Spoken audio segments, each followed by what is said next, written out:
주제는 대구 내륙항인데 우리 연자는 남양 케미칼의 이원환 대표십니다. 지난번에 술을 한잔 하면서 실제로 그 안에 포항부터 대구까지 그 기계 산업을 위한 자동차 공구 산업을 위한 철강 분류가 어느 정도 되는지 저희들은 뭐 알 길이 없어서 그런 걸 좀 알아보자고 강의를 부탁드렸는데 자료를 하나 보내주셨습니다. 그거는 다음에 요 제일 마지막에 제가 이제 인트로덕션으로 이렇게 말씀드리고 그 철강 분류는 실제로 어떤지 이원학 대표께서 남양 캠프 하시기 전에 철강 회사, 금속 회사 오랫동안 이렇게 근무를 하셨기 때문에 여기서 그 이야기를 좀 나눠주시겠습니다. 사실은 제가 이제 이 이야기를 이원학 대표하고 한 올해 3월달에 집에 가고 제가 생각하는 그 이야기 했던 적이 있습니다. 그러니까 그때 굉장히 필요하다고 얘기해요. 왜냐하면 포항에서 대구까지 기계 회사들이 굉장히 많고 철강 회사들이 사용하는 회사들이 많아서 필요하다는 이야기를 해주셔서 제가 조금 용기를 얻고 이제 조금 더 생각을 해봤는데 사실 이제 대구 내륙항이라고 하면 약간 뭔가 꿈을 꾸는 그런 이야기입니다. 사실은. 근데 제가 이게 어떻게 이 생각을 하게 됐냐면 이 대구가 어디로 좀 세계로 뻗어나가야 될 텐데 길이 없을까 생각했는데 오래전에 4대강 때문에 아주 좋은 물길이 막혀버렸습니다. 논의가. 그래서 그러면 다른 길이 없을까 생각하다가 형산강하고 고무강 굉장히 가까운데 생각이 나서 그 지도를 보니까 역시 가까워서 이 생각을 이렇게 좀 하던 중에 그때 김규환 의원님이 오셔가지고 그 말씀 하시더라고요. 이게 똑같이 생각하시는 분이 있구나. 그래서 조금 더 논의를 한번 진행시켜봤는데 한번 대구가 왜 내륙항이 될 수 있는지 한번 생각을 해보도록 하겠습니다. 다음 주십시오. 신라의 해양 진출을 보니까 우리가 이제 신라가 이제 경산으로 오고 대구로 오고 또 위로는 군위로 승조로 이렇게 뻗어나가지 않습니까? 근데 제가 보니까 그 축풍령이라든지 중령이라든지 무경세제 이 길들이 다 누가 개발했냐면 신라 사람들이 개발했다고요. 역으로 내려오는 게 아니고 위로 올라가면서 그 길을 진출로를 만들어서 역시 길을 만드는 나라가 강한 나라다 이런 생각을 하게 되었습니다. 근데 신라가 기원전 2세기 전부터 이 중국과 일본으로 해상 교역을 했는데 어디로 통해서 했나 하면 형산강을 통해서 했습니다. 왜냐하면 그때는 이쪽 서쪽 지역으로 진출 못했기 때문에 서해바다로 못 나갔습니다. 그래서 이 4세기까지는 경상북도에 국한되어 있었고 포항에서 경주까지 경산강을 이용해서 들어왔는데 이게 기록이 삼국사기 신라본기에 14대 유리 이사금 6년에 5월에 배를 수리했다는 기록이 삼국사기에 있다고 합니다. 그 다음에 이제 조공을 경주로 수송을 했는데 아마 울릉도나 아니면 저 위에 강릉 이런 데서 이렇게 조공을 경주로 갖다 바치기 위해서 형산강 물길을 이용했다고 합니다. 그 다음 좀 시간이 지나서 지정왕 때 11월 강에서 배를 수송용으로 이용하기 위한 왕주관 하에 대책회의가 있었다고 합니다. 그래서 이게 물류를 하산 물류를 어떻게 할 것인지 이런 대책회의를 한 게 삼국사기에 기록이 되어 있다고 합니다. 그래서 그 이후에 통일신라 이후에 조선술이나 항해술이 굉장히 뛰어나고 또 신라에서 만든 배가 너무 좋아서 당나라나 일본이 그 배를 사가지고 이제 사용하면 아주 안심을 하고 쓰고 그래서 신라는 제가 김영희 교수님한테 말씀드렸지만 해양국가다 이렇게 된 것이죠. 신라는 통일 이전부터 해양국가다 이런 건데 그럼 신라와 붙어있는 경주와 붙어있는 경산 대구도 해양국가이지 않느냐 좀 그런 생각을 좀 할 수 있을 것 같습니다. 그 다음 슬라이드 저 깨끗하게 보지 않는데 포항 여기서부터 쭉 내려오면 십자로 만나는 데가 있고 밑으로 쭉 내려오면 경주입니다. 계속 옆으로 오면 안강을 거쳐서 그 다음 고객면이 딱 있습니다. 이거 좀 더 거리를 재는 걸 보여주겠는데 이렇게 쭉 이게 같은 위도로 따라 쭉 내려오면 영천까지 내려와서 금호강을 쭉 이렇게 내려옵니다. 그래서 이게 되겠다 싶은 생각이 좀 들어가지고 이 지도 보자마자 되겠다 싶었는데 우리 마누라를 불렀습니다. 여기 좀 봐라. 어떻게 하다 우리 와이프가 좋은 생각이 우리 그 다음에 아이들을 불러가지고 되겠다 하니까 괜찮겠다 그런 의견을 받아가지고 이혼할 때 만나고 이제 김희 교수님한테도 말씀드리게 했는데 다음 한번 봅시다. 그래서 실제로 가봤습니다. 이때가 자 원래 7월달인가 5월달인가 그랬습니다. 그래서 한국국토토목연구원에 있는 배경 박사 이분한 대표 아주 신인 배경 우리 동문입니다. 배경 박사하고 몰래 돈도 안 주고 불러가지고 차비도 안 주고 이제 그래서 형산강 하구까지 갔는데 형산강 하구는 아주 크더라고요.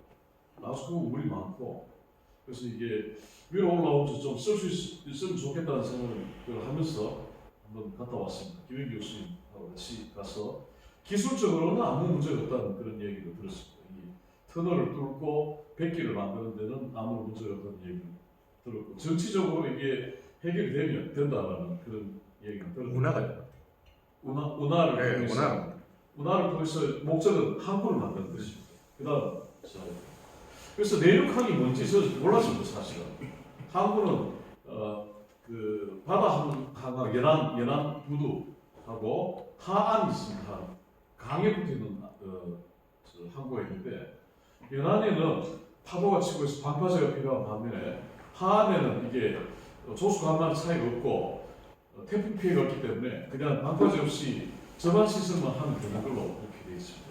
그래서 이게 내륙항 다시 말하면 영어로는 드라이 포트 또는 강에 있는 항구인데 너무너무 많은 항이 있습니다. 무지 대표적인 게 브라질의 마나우스 항인데 이거 아마존강을 따라가기 때문에 아마존강이 너무너무 크니까 그 항구를 만들었고 미국 시카고 항이나 미국의 뉴욕의 맨하튼 옆에 있는 그 허드슨 강도 맨 하항입니다.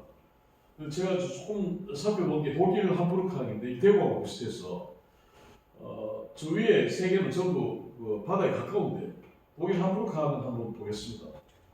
예, 독일은 다음 슬라이드. 함부르크 항이 이게 이제 엘베 강인데 저기 이거 보이는 거 있지 않습니까? 노랗게 되는 거 여기 함부르크입니다. 거기서부터 이 해안까지 100km 100km를 따라 돌아서 100km 안에 강항을 만들어서 하항을 만들어서 이게 유럽의 두 번째 큰 항인가? 뭐 그렇다고 합니다.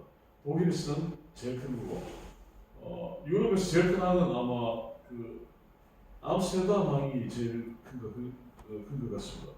그다음에 이제 엘베 강에 있는 함부르크 항이 제일 큰데 독일에서 제일 크고 100km 따라 들어온다는 게 제가 좀 깜짝 놀라는 일인 것 같습니다. 근데 사실 강이 빠르게 이렇게 돼 있으면 뭐 고속도로 만들 필요 없이 이리로 들어가도 뭐 되겠다는 생각이 들고 함부르크가 100km 안에 도시가 형성되기 때문에 어쩔 수 없이 거기를 항을 만들어도 전혀 손실이 없고 오히려 이익이 많아서 그런 식으로 항구를 100km 돌아서 만든 것 같습니다.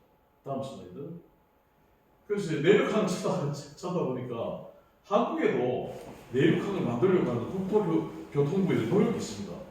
그리고 이게 알아보니까 또 코이카를 통해서 미얀마나 다른 나라의 베트남에 내륙항을 개발하는 기술팀이 우리나라에 있더라고요. 그래서 이제 그런 것도 있고 우리나라의 어왕에 내륙항을 만드는데 운하는 없습니다. 앞으로 내륙항을 만들겠다는 말인지 확실히 잘 모르겠습니다. 근데 거기에 내륙 컨테이너 기지를 만들어서 컨테이너를 엄청나게 갖다 놓고 이걸 실어서 부산항까지 하는 거예요. 그 컨테이너 기지를 경인 이런 데서 이렇게 물건을 여기 갖다 놓으면 이걸 실어서 바다까지 가는 그 컨테이너 기지를 내륙항 의왕에 이제 만드는 그런 일을 하고 있고 국토교통부에서 이제 추진하고 있고 국제항으로 만드는 걸로 그렇게 추진을 하는 것 같습니다. 정확하게는 좀 더 알아봐야 되는데 다음 슬라이드 주십시오. 그래서 대부분 내륙항이 되겠는가 이걸 보니까 이게 포인트 없죠? 포인트가 이 보면 제가 이렇게 좀 설명하겠습니다. 포항에서 이렇게 들어가면 여기서 이 닫아지는데 위에서 내려오고 밑에서 올라오고 안강에서 이렇게 내려옵니다. 여기가 최고 고지입니다. 비가 이쪽으로 오면 여기로 내려오고 이쪽으로 오면 여기로 내려오고. 그래서 이게 이제 김산강의 끝이고 여기가 금호강의 끝입니다. 그래서 요 거리가 1.9km인데 토목 전문가와 이야기했을 때 터널은 한 1.8km를 뚫으면 나머지를 타면 왔다 갔다 하는데 전혀 지장이 없다 하지 이렇게 해서 사실 김행 교수님하고 여기서부터 쭉 올라가봤습니다. 이 강폭이 너무 작지 않느냐? 우리나라가 이제 여름에 집중호우가 있기 때문에 이럴 때 엄청나게 옵니다. 그럼 옆에 다 침식시켜가지고 아무리 작은 강도 굉장히 강력이 넓습니다. 항상 똑같은 양으로 오면 강폭이 좀 변하는데 여름에 집중호우를 해서 다 깎아 내려가기 때문에 상당히 강력은 넓고 물만 채우면 배는 왔다 갔다 할 수 있는 그런 게 된다고 생각이 듭니다. 다음 주십시오. 그래서 이제 운하라는 말을 쓰니까 하도 정치적으로 공격을 많이 받으니까 그럼 내륙항을 하자.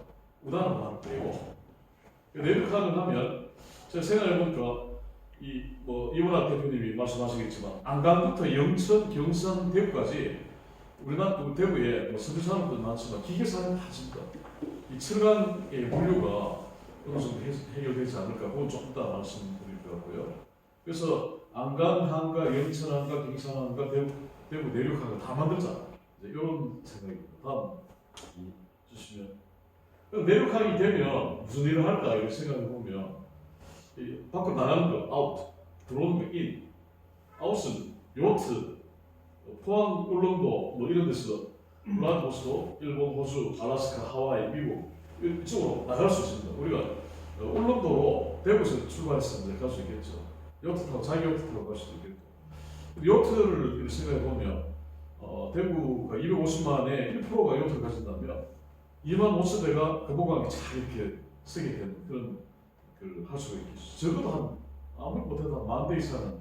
근데 지금 어디에 정박하느냐 하면 부산에 수영만에 보통 요트를 정박료를 내고 그렇게 합니다. 그 다음에 수출도 구미, 대구, 경산, 영천, 문화에서 할 수가 있겠고 들어오는 거는 우리가 이제 전 세계로 나가면 요트도 저는 사실은 이번 처음 알았는데 비행기 타고 다른 나라 가거나 열차로 가거나 늘 스포트 이렇게 보여주지 않습니까? 요트 타면 국제항에 가서 입국 심사를 하면 그냥 입국이 된다고. 그래서 일본, 러시아, 오스트레일리아, 미국 요트 타고 얼마든지 이렇게 갈 수 있는 그런 게 되어 있겠고 수입은 영일만항에 하역하는 것을 쭉 데려가서 내륙에 물류 기지를 만들어서 거기 가면 내륙에서 이제 디스트리뷰션 하는데 비용이 좀 적게 들지 않을까. 그 다음에 국내 물류인데 우리나라의 국제적인 철강 생산 공장이 있지 않습니까? 포항에. 이게 제가 찾아보다 보니까 이게 물류 회사들이 작은 회사들이 엄청나게 많더라고요. 근데 이제 포스코가 이 물류를 통합해서 하겠다고 하니까 국회에서 반대하고 난리가 났습니다. 왜냐하면 작은 업체들이 물류 업체들이 다 죽는다고. 그래서 이제 그런 것도 사실 굉장히 큰 이슈인데 다음 한번 주십시오. 그래서 관련 이거는 그냥 지나가는 거고 이 북극 항로가 부산에서부터 시작해서 네덜란드로 갔는데 이 북극에 이제 빙하가 녹아가지고 이게 얼음판이 깨진다고 그랬다. 그래서 이 쉐빙스를 가지고 가면 15,000km로 단축을 시킬 수 있다고 합니다. 그래서 한 달 정도 감축되기 때문에 저 북극 항로로 많이 가는데 전 세계에서 제일 많이 이용하는 나라가 우리나라 선박들이 제일 많이 이용한다고 합니다. 그러면 부산에서 출발한다고 하는데 저게 사실 영일만항에서 출발해도 됩니다. 다음 주십시오. 북극항 한국이 가장 많이 최근에 들어와서 이용하고 다음. 근데 이 철강 물류 관련된 최근에 2020년 10월 19일자 이 철강 물류에 관련된 이데일리에 나온 기사입니다. 우리나라 현재 이 철강 물류는 수단별로 보면 도로 운송이 92%, 해운이 5.9%, 철도가 1.5%랍니다. 그래서 이 철도와 해운의 친환경 운송 수단인데 이게 분담률이 너무 낮아가지고 제일 밑에 이렇게 보면 이게 이제 뭐 ESG 경영하고 이 친환경을 물류하기 위해서는 철도와 해운으로 어떤 운송 수단을 바꾸는 그런 전환 작업이 굉장히 필요하다는 그런 기사의 지적이 있었습니다. 여기까지 다음 슬라이드 한번 좀 보십시오. 여기까지 제가 하고 그다음부터는 우리 이원학 대표가 우리 포항부터 대구까지 철강 물류가 어떻게 되는지 그걸 좀 말씀드리겠습니다. 요건 그냥 넘어가도 되겠죠. 다음 넘어가 주시죠. 다음 경상북도에서 철강기업이 350개가 있거든요. 전국 출하액의 23%를 여기서 하고 있기 때문에 철강기업이 엄청나게 많은 것으로 되어 있습니다. 이원학 대표 좀 생동감 있는 이야기 좀 부탁드리겠습니다. 안녕하십니까.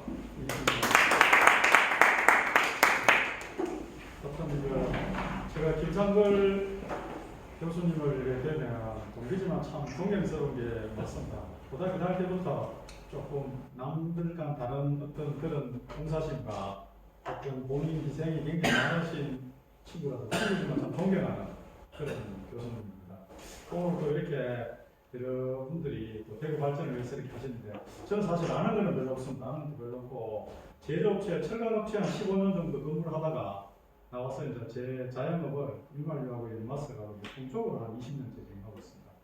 그 부서도 없고 또 이런 강의를 안 하다 보니까 좀 이제 맵이 막히고 이런 건 있습니다만 제가 포항제철 직장생활 때 포항제철에서부터 시작해서 현대자동차, 기아자동차, GM대우 모든 어떤 업체를 다니면서 영업을 하다 보니까 산업체에 대한 어떤 경험은 조금 있습니다. 이걸 아는 범위 내에서 말씀을 드리도록 하겠습니다.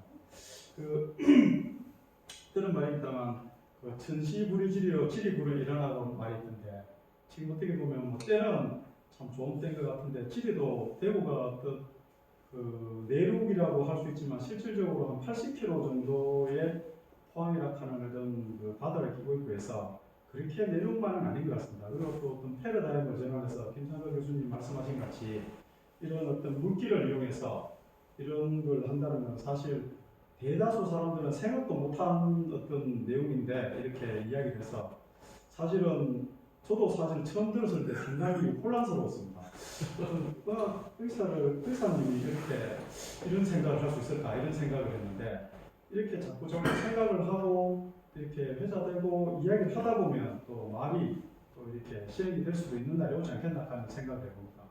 사실 이게 좀 전에 철강업체가 350군데 말씀하셨습니다만 정말 많은 부분에 포항제철에서 나오는 물량들이 이제 포항제철에서 생산되는 게 생물을 이렇게 만들지 않습니까? 석회석, 철광석, 석탄 이런 걸 넣어서 용광석을 넣어서 이렇게 용융산업법이라고 해서 전기로 고철을 높이게 되고 그 자체에서 열로 있게 만드는 보로법이라고 해서 그렇게 해서 놓으면 블룸, 빌레트 해서 이제 열연 코일, 냉연 코일 이렇게 거쳐봅니다. 그래서 거기에 놓는 제품들이 중간재로 해서 저희들 제가 모셨던 진영특수강 이태구 회장님 포항제철 1기 박태중 회장님과 같이 제철 보고를 보시면서 호철을 만드신 분입니다.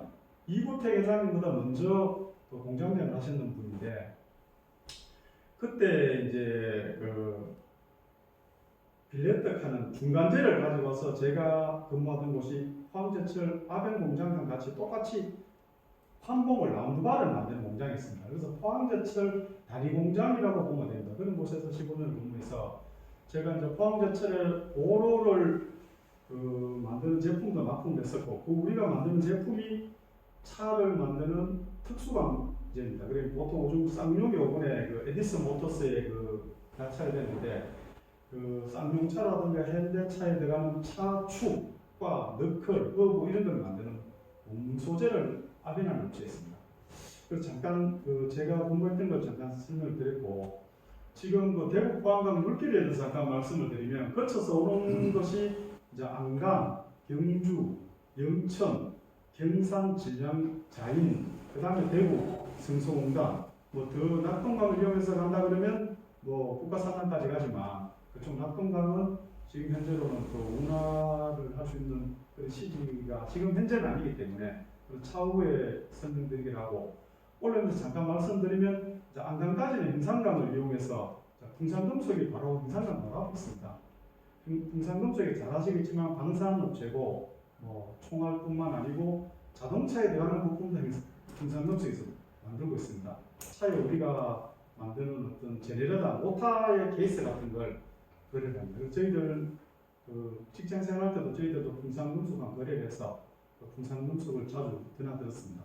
그래서 사실 행산강 김창걸 교수님도 말씀하셨다시피 행산강이 하구에서 올라오는 것까지는 굉장히 넓습니다. 낙동강 모창이 굉장히 넓고 그 중간에 올라오면서 이제 그 풍산금속에 있는 그 정도까지는 뭐 사실은 배고 아무 지장이 없는데 그 위로 올라오면서 우리가 알고 있는 호국원 있는 그 호국원에서 영재까지 그 사이가 아까 말씀드린 2.9km 정도 어떤 한다면 어떤 그 산악지. 그 산이 있기 때문에 뭐 터널을 만들든지 물길을 만들어야 되지 않겠나 싶습니다. 그렇게 해서 이제 거기서 중간에 그 행산강 지류 끝 부분에서 경주 황성공단까지는 사실 몇 킬로가 안 됩니다. 한 4, 5km 정도 되는데 황성공단에 보면 뭐 일진베어링이라든가 영진산업이라든가 만도발레오라든가 거기에 그 뭐 공장에 그 한 100여 개의 업체가 또 모여가 있습니다. 그 일진베어링은 들어보신 분이 아시면 이상민 회장님이라고 이명박 대통령 할 때 고려대학교 총동창회장도 하셨고 지금 영주에 베링 그 얼마 전에 그 베어링 특구를 만들어서 영주에 베링 아트라고 하는 걸 만들어서 한 10만 평 정도의 그 베어링 특구를 만들어서 하고 있습니다. 거기가 일진 베어링입니다. 모체가 실질적으로 경주에 있습니다. 경주에 있으면서 베어링뿐만 아니고 차에 들어가는 그 CV 조인트라든가 컨테이너 힌지 문 닫고 열고 하는 그런 컨테이너 만드는 그것도 많습니다. 그래서 이런 쪽에는 굉장한 어떤 철강 소요가 많습니다. 지금 참고로 현재 그 철강 업계 95%가 차량을 이용해서 한다 하는데 지금 3일 운수라고 있습니다. 3일 운수 대표가 신성일 돌아가셨지만 신성일 형님입니다. 그 3일 운수가 사실은 포항제철에 굉장히 많은 물량을 운송을 하고 있습니다. 그 다음에 대한통운 아시겠지만 한진통운 이런 쪽에 출혈하고 해서 보통 차에 뭐 벨레트라든가 내연코일이라든가 굉장히 두근두근 말았는 걸 싣고 오는데 그게 보통 출혈화가 실을 수 있는 양이 한 28톤, 30톤 정도 됩니다. 그게 이제 그 운송을 할 때는 차 축에 한 축에 몇 톤 이렇게 실습니다. 그게 도로 파손 때문에 실질적으로 도로 파손을 제일 많은 그 주범이 철강 운송을 하는 그 물류 때문에 그렇게 됩니다. 그렇게 해서 제가 다니던 회사마에도 한 달에 2만 톤을 아벤을 하는데 열간 아벤을 하는데 그러면 뭐 20일로 나누면 하루에 1000톤 아닙니까? 1000톤이면 30톤으로 한다 그러면 하루에 최소 뭐 30대 정도의 출혈화가 우리 그 인천 본청공단이니까 IC역에 내리면 그 도로부터 쭉 출혈화가 한 30대, 20대, 30대 서 있습니다. 네, 순서도 아침부터 뭐 출근하기 전부터 8시부터 서서 보통 내리면 한 12시 정도 됩니다. 출혈화.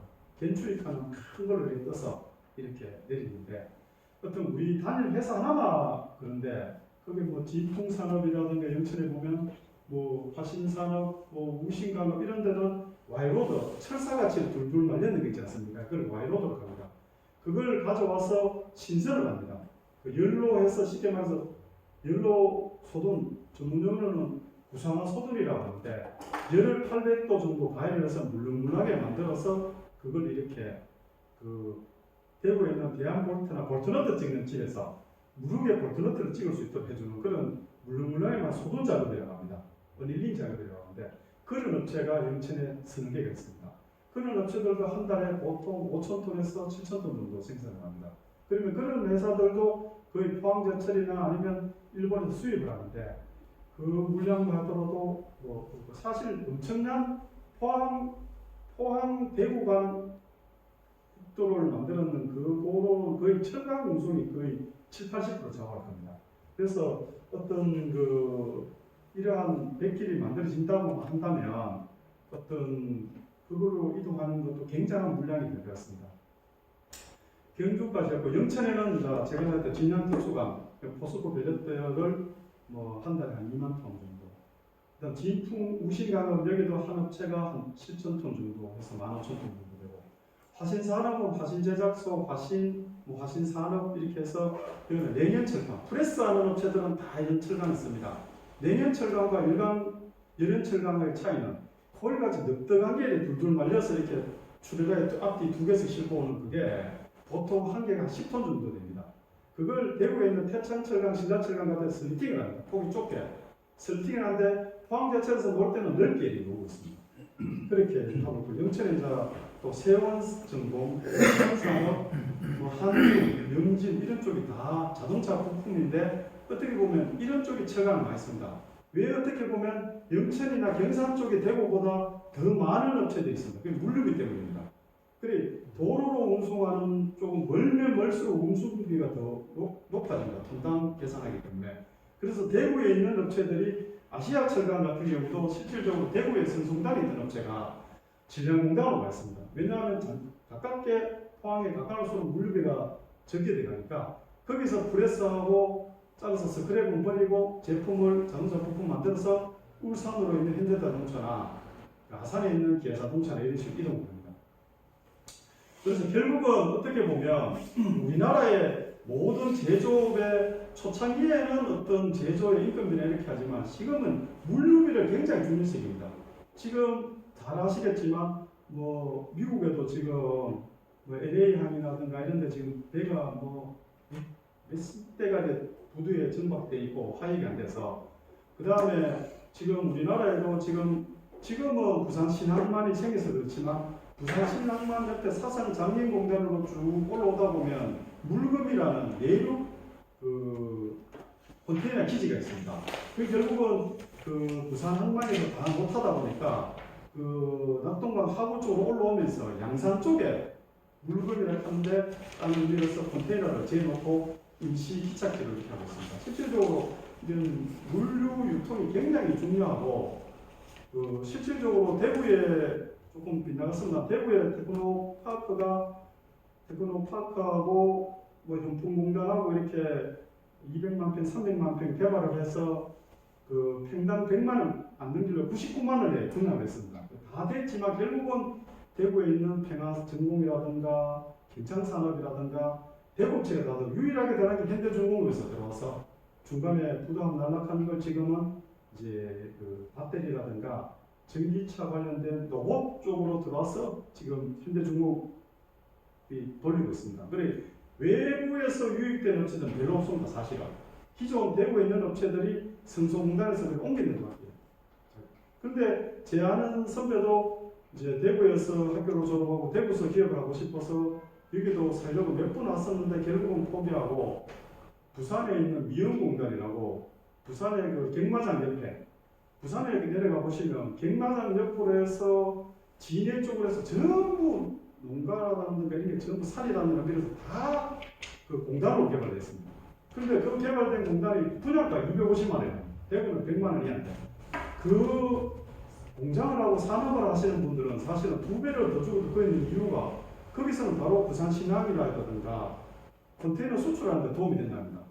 그 선배 같은 경우도 대구의 고향이고 대구에서 학교를 다니고 대구에서 사업을 하고 싶어서 왔지만 결국은 마지막에 항구가 없기 때문에 부산에 비싼 땅을 주고 12,000평을 분양받아서 그렇게 하고 있습니다. 그래 결국은 어떻든 낙동강이 나중에 어떤 문화식으로 해서 배만 들어온다면 사실 국가산다이라든가 성소공단이라든가 쭉 올라오면서 연풍이라든가 이런 엄청난 공단들이 지금 헐값에 분양되는 게 아니고 고가로 분양이 됩니다. 그래서 대구에 사실 이러한 물길이 생긴다면 어떤 이런 것뿐만 아니고 토지 부동산 면에서도 상당히 지금보다는 제가 봐서는 50% 이상은 비싸게 받아도 경쟁력이 있을 겁니다. 질량공단도 보면 4차 단지까지 개발을 하고 있습니다. 질량의 외환면에 질량할 시내에서부터 시작하고 계속 영층 쪽으로 가면서 공단을 개발하고 있습니다. 그 개발하는데도 거의 다 분양이 되고 있습니다. 분양가가 거의 5만 원, 80만 원대 하고 있습니다. 그래야 되는 이유가 결국은 포항제철에서 가깝기 때문에 대구보다. 그쪽으로 사람을 구하기 어렵지만 그 원료를 가까운 데서 하게 되면 물류비가 조금이라도 줄기 때문에 그렇게 하고 있습니다. 그래서 사실은 이게 당장은 아니지만 장기적으로 이게 물길이 그 생성된다 그러면 대구의 어떤 자동차, 철강, 부품업체들도 도움이 되지만 대구의 땅값도 사실은 상당히 올라가지 않겠나 하는 그런 생각도 봅니다. 그리고 여기에 이제 잠깐 회사 소개를 한다 그러면 화신산업 같은 경우는 자동차 1차 밴드입니다. 냉연 프레스로 해서 냉연 철판이라든가 어떤 그런 제품들을 사시라든가 문짝이라든가 이런 걸 만드는 거입니다. 그러니까 문짝을 찍으려면 냉연 철판이 얼마나 많겠습니까? 그런 겁니다. 세원전공 같은 경우도 대구 성송당도 있지만 영천에도 있습니다. 그것도 마찬가지로 프레스로 하고 사출을 끊는 업체들이고 금창산업도 자동차 1차 밴드인데 차 도어 크로즈드라든가 차 부품 만드는 그 다음에 한중, 그 다음에 영진 이런 데도 다 자동차 부품 회사들입니다. 그 다음에 이제 경산질량공단이 지금 사실 어떻게 보면 국가산단보다 질량공단이 더 이렇게 뻗어나가고 있는 추세입니다.